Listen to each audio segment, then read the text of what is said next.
네, 한국의 넷플릭스 드라마 오징어 게임. 안 본 사람은 있어도 안 들어본 사람은 없다. 화제의 드라마입니다. 실제로 전 세계에서 인기몰이 중이죠. 네, 그렇습니다. 그런가 하면 그룹 방탄소년단의 신곡 마이 유니버스도 빌보드 메인 싱글 차트 1위를 차지했습니다. 열풍을 넘어 하나의 현상으로까지 만들어지고 있는 우리 대중문화, 그 의미와 배경을 짚어보겠습니다. 하재근 문화평론가 나오셨습니다. 어서 오십시오. 네, 안녕하세요. 오늘은 밝은 분위기에서 또 진행을 할 수 있을 것 같습니다. 네. 네, 실제로 오징어 게임 인기가 구체적으로 어느 정도입니까? 계속해서 세계 1위를 하고 있는데 네. 그 스트리밍 콘텐츠 집계 사이트가 있거든요. 네. 거기에서 낸 차트가 있는데 오늘도 세계 톱10 TV 프로그램 쇼 부분에서 1위를 했습니다. 그래서 지난 9월 23일부터 시작해서 계속해서 1위를 하고 있는 거예요. 전 세계에서 서비스되고 있는 콘텐츠가 얼마나 많은데 예. 그거를 다 통틀어서 계속해서 1위를 한다는 것이니까 정말 놀라운 거고, 그리고 이 해당 OTT 서비스가 전 세계 83개국에서 서비스가 되는데 83개국 모든 나라에서 다 1위를 찍은 콘텐츠가 이번이 최초랍니다. 네. 오징어 게임. 네. 그러니까 어마어마한 콘텐츠가 이번에 한국에서 나온 거죠. 네, 예. 그리고 또 일각에서는 그 얘기도 하시더라고요. 이렇게 전 세계적으로 인기인데 특히 인도에서 1위를 한 거에 의미 부여하시는 분들도 있던데, 인도 같은 경우에는 전통적으로 자국 콘텐츠에 대한 그런 선호도가 높은 곳인데 이곳에서도 1위를 했다는 거 의미가 남다르다고 하더라고요. 그러니까 그것도 이제 특이한 건데 네. 인도 콘텐츠가 다른 나라 콘텐츠가 인도에서 크게 인기를 얻는 것도 힘들고 네. 인도 콘텐츠가 다른 나라에서 인기를 얻는 것도 좀 힘든데, 왜냐하면 인도만의 특수성이 굉장히 강해서 예. 중간에 노래를 불러야 되거든요. 배우들이 네. 춤도 춰야 되고. 그래서 그게 몰입이 좀 깨지잖아요. 일반적인 관습으로는. 근데 인도 분들은 그런 걸 또 좋아하니까. 예. 그런데 요번에 오징어 게임은 노래를 안 부르는데도 불구하고 인도에서 1위를 했기 때문에 이 정도로 이 드라마가 보편적인 흡인력이 있구나라는 걸 이제 증명을 한 것이고, 이런 식으로 각 나라마다의 특징이 있는데 모든 나라를 다 들어가서 다 1위를 했다는 거, 이게 이제 해당 OTT 서비스에서 여태까지 공개된 콘텐츠 중에서 최초라는 거죠. 네. 그러니까 엄청난 인기몰이를 전 세계적으로 하고 있는 겁니다. 세계에 소통했다. 그렇습니다. 네. 아직 안 보신 분들께서는 대체 이게 어떤 드라마길래 이렇게 인기가 있는 거야? 라고 생각하실 수 있을 것 같아요. 소개를 간략하게 해주신다면요. 예, 이 드라마가 그 어느 생존 서바이벌 게임을 하는 건데 네. 456명이 이제 게임을 하는 거예요. 예. 한 사람당 1억씩 걸려 있는데 무궁화 꽃이 피었습니다. 이런 식으로 어렸을 때 놀았던 네. 그런 게임을 하는데, 거기서 탈락하면 어렸을 때 너 죽었어 이런 식으로 얘기했는데 네네. 이 드라마 안에서는 진짜로 사람이 죽는 거예요. 그렇게 막 사람이 죽어가다가 결국 다 죽고 나면 한 명이 남아서 네. 456억 원을 갖게 된다는 건데, 그 한 명이 되기 위해서 목숨을 걸고 게임을 한다는 예. 내용입니다. 네. 평론가님, 그런데 이런 서바이벌 게임이 뭐 배틀로얄이라든지 헝거 게임이라든지 이런 그동안에 없었던 장르는 아니지 않습니까? 그런데 이렇게 선풍적인 인기를 끌고 있는 요인은 뭘까요? 예, 이런 식으로 목숨 걸고 게임하는 장르가 사실은 서구권에 많았고 네. 팬들도 외국에 더 많거든요, 우리나라보다. 그래서 그들은 그러한 그 자기들 콘텐츠의 관습에 익숙해져 있는 거예요. 그래서 딱 보면 이거는 이렇게 흘러가겠구나 하고 느끼는데, 오징어 게임은 그들이 봤을 때 왜 이렇게 흘러가지? 하고 지금 좀 놀라는 거예요. 네. 왜냐하면 갑자기 어머니가 나와서 다 큰 자식을 막 챙겨주고, 거기 이정재 씨가 이제 중년의 아들인데 어머니가 지극정성으로 돌봐주거든요. 외국 사람들은 아니 왜 어머니가 다 큰 자식을 저렇게 돌봐주지? 그러니까 한국적인 모습인 거예요. 네. 이런 식으로 한국적인 요소들이 들어가니까 외국 사람들이 보기에는 굉장히 신선하게 느껴진 겁니다. 그리고 외국의 서바이벌 데스게임 이런 장르에서는 그냥 밑도 끝도 없이 게임만 하는데 네. 여기서는 아까 어머니 말씀도 드렸지만 그거 더하기 각자의 인간적인 그 사연 같은 것들이 많이 나오니까 이게 우리 관객들한테는 굉장히 익숙한 모습인데 예. 우리는 이런 걸 신파라고 해서 좀 안 좋아하기도 하는데, 외국에서는 너무 새롭다. 거기에 더하기 단순한 게임만 이어지는 게 아니라 사회적인 묘사, 네. 그러니까 이게 어떤 자본주의 경쟁 사회의 축소판, 이런 식의 묘사까지 나오다 보니까 외국에서 보기에 새롭고 작품성이 뛰어나다라고 해서 굉장히 크게 지금 재미도 있고 감동 하여튼 생각할 만하다, 그렇게 다가가고 있는 것 네, 같습니다. 평론가님께서 지금 새롭고 한국적인 요소라고 말씀을 하셔서 추가로 좀 질문을 드리면, 지금 화면을 좀 다시 한번 좀 띄워주시겠습니까? 뭐 무궁화 꽃이 피었습니다, 구슬치기, 뭐 이런 그 어떻게 보면 그 지금 중장년층 이상에서 익숙한 그런 놀이 문화들이 좀 나오고 있거든요. 이것과 네. 관련해서 외국 사람들이 보기에는 저게 뭐지? 저게 네. 뭘까라고 좀 신기해할 것 같아요. 굉장히 신기하고 새로운 거죠. 기본적으로 새로우면서 동시에 새로운데 어려우면 안 되거든요. 네. 근데 이번에 그 어렸을 때 게임을 집어넣으면서 쉬운 거예요. 이거는 세계 어디에서도 이해할 수 있기 때문에 그런 점에서 아주 절묘하게 들어간 것이고, 구슬치기도 처음에는 그 부분에 원래는 딱지가 있었다고 합니다. 그런데 생각을 해보니까 딱지보다는 구슬치기가 좀 더 비주얼적으로 어필할 수 있을 것 같다라고 생각을 해서 바꿨다고 하는데 네. 그런 식으로 아주 절묘하게 동심도 느껴지면서 동심이 느껴지는 게임을 하는데 사람이 죽으니까 대비가 너무 극명하게 되잖아요. 그러면서 게임도 쉽게 이해할 수 있고, 그래서 전 지구적으로 이제 공통적인 호소력을 갖게 된 건데, 그거에 더해서 비주얼적인 요소도 네. 보통 서바이벌 데스 게임 하면 뭔가 조금 어두운 영상을 떠올리게 되는데, 오징어 게임은 되게 밝습니다. 오히려 이 드라마 속에서 현실은 어두운데 색감이 게임 안으로 들어가면 굉장히 밝아지고 원색이 나오고, 악당은 분홍색 옷을 입고 다니고 막 이런데, 그러한 밝음 속에서 사람이 죽으니까 굉장히 기괴한 대비가 느껴지고, 그래서 쉬운 게임과 이러한 비주얼적인 요소, 이런 것들도 작품이 히트한 요인이 되는 거죠. 그게 어떤 무거운 주제와는 다르게 이런 화려한 색상이 또 이런 분위기를 극대화시켰다, 이런 평가를 또 해주신 거고요. 지금 이제 미국 헬로윈도 곧 시작을 하잖아요. 여기 극 중에서 나온 어떤 코스튬들이 또 인기를 끌 것이다, 이런 전망도 있더라고요. 예, 바로 그 화려한 색상, 악당이 입은 분홍색 옷, 네. 게임 참가자들이 입는 녹색 트레이닝복, 그리고 악당 두목이 입는 까만색 뭐 가면이라든가 코트라든가 이런 것들이 시각적으로 강렬한 데다가 캐릭터성이 강해서 네. 이게 헬로윈 코스튬 의상으로 굉장히 인기를 끌고 있고, 뭐 트레이닝복 같은 거는 이 번호가 새겨져 있는데, 뭐 특정 번호가 새겨진 옷은 뭐 미국에서 이미 품절 사태가 나고 있다고 하는데, 거기다가 거대한 영희도 등장하거든요. 예. 철수와 영희 할 때 영희. 그러한 모습들도 시각적으로 외국인이 봤을 때는 굉장히 신기하고 기괴하기 때문에 이런 거 하나하나가 코스튬뿐만이 아니라 뭐 피규어 인형 같은 걸로도 앞으로 굉장히 인기를 끌 것으로 보입니다. 네. 그런데 또 이렇게 좋은 얘기만 오가는 건 아닌 것 같습니다. 전화번호 노출 논란도 있었고 또 뭐 오용 논란도 있었던 것 같던데 어떤 내용입니까?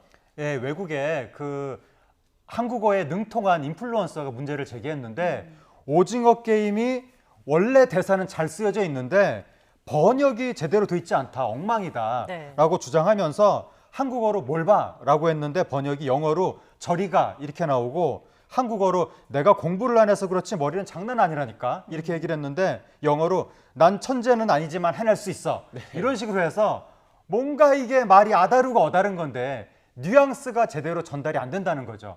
이 부분은 상당히 좀 아쉬운 대목인데, 오빠가 자기 뭐 올드맨 이런 식으로 됐다고 하는데 이게 한국 콘텐츠가 이제 세계적으로 인기를 끌기 시작한 거잖아요. 예. 앞으로 더 많은 한국 콘텐츠가 국제적으로 진출을 할 텐데, 그때 가장 중요한 관건이 되는 것은 번역이거든요. 그렇죠. 그래서 본편을 제작하는 거 이상으로 번역도 신경을 많이 써야 이게 전 세계 어디를 가서든지 공감을 받을 수 있는 거니까, 그래서 각국 언어로 한국어의 뉘앙스를 어떻게 살릴 것인가, 이거를 앞으로 연구를 많이 할 필요가 있어 보입니다. 많은 네, 전화번호 고민이 노출과 필요해 관련해서도 제작진이 사전에 좀 그 세심하게 좀 고려를 했어야 된다 이런 지적도 있지 않습니까? 네, 이 드라마가 이렇게 엄청나게 대박을 칠 거라고는 물론 미처 생각을 못했을 텐데, 그래도 사전에 모든 가능성을 다 염두에 둬서 뭐 번호를 하나 개통을 하든지 그렇게 세심하게 신경을 썼으면 좋았을 텐데 그냥 무작위로 아마 번호를 썼던 것 같습니다. 네. 그래서 실제로 그 번호를 쓰는 분한테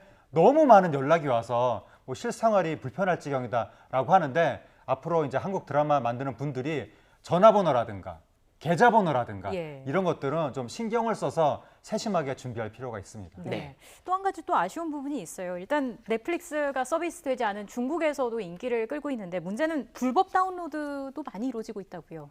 예, 중국이 한알령 이후로 한국 콘텐츠가 중국에서 제대로 서비스도 안 되고, 그리고 요번에 이 오징어 게임 같은 경우에는 해당 OTT가 중국에서 또 서비스가 안 되고 이런데도 항상 중국에서 뭐 1억 건의 무슨 뭐 리뷰가 뭐 언급이 나왔다 등등등.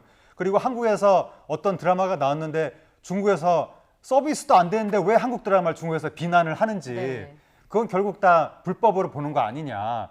그리고 또 우리나라 예능 포맷도 중국에서 그냥 그대로만 베껴서 쓴다고 하고 너무 이해가 안 되는 일이 자꾸 벌어지고 있는데 그리고 또 우리나라에서 활동하는 아이돌 멤버들도 중국 멤버들이 계약 깨버리고 그냥 중국으로 가버리고 이런 일들이 계속해서 벌어지고 있는데 문제는 우리가 중국한테 아무리 항의를 해도 그쪽에서 이걸 제대로 들어주지 않으면 우리가 속수무책이라는 거 그게 지금 너무 답답한 상황이고 어떻게 중국한테 국제법적으로 제대로 이걸 대응할 수 있는지 이것도 우리나라에서 향후에 좀 많이 연구를 해야 될 것 같은데 뾰족한 수는 없어 보여서 굉장히 답답합니다. 네.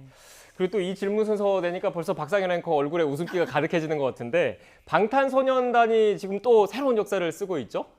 예, 마이 유니버스. 네. 콜드플레이라는 영국 그룹하고 이제 합동으로 협연을 해서 노래를 신곡을 발표했는데 발표하자마자 바로 빌보드 차트 1위로 올라갔습니다. 네. 그래서 두 개의 그룹이 함께 부른 노래가 빌보드 차트 1위에 오른 최초의 기록을 세웠고 방탄소년단이 비틀즈 이래 최단 기간 6곡 빌보드 차트 1위에 올랐는데 한국 가수가 비틀즈랑 기록이 견주어진다는 게 너무 놀라운 거예요. 어떻게 이런 일이 벌어질 수 있는가.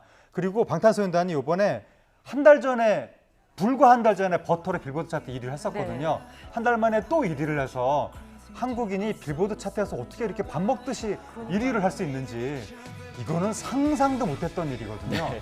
완전히 기절초풍할 일이 벌어지고 있는 건데 세계 팝의 역사를 방탄소년단이 다시 쓰고 있는 거고 이번에 같이 협연을 한 콜드플레이가 엄청난 대스타거든요. 예. 방탄소년단 나오기 전까지는 세계 최대 규모의 투어를 하던 팀이었는데 이 팀이 이번 노래로 13년 만에 1위에 오른 겁니다.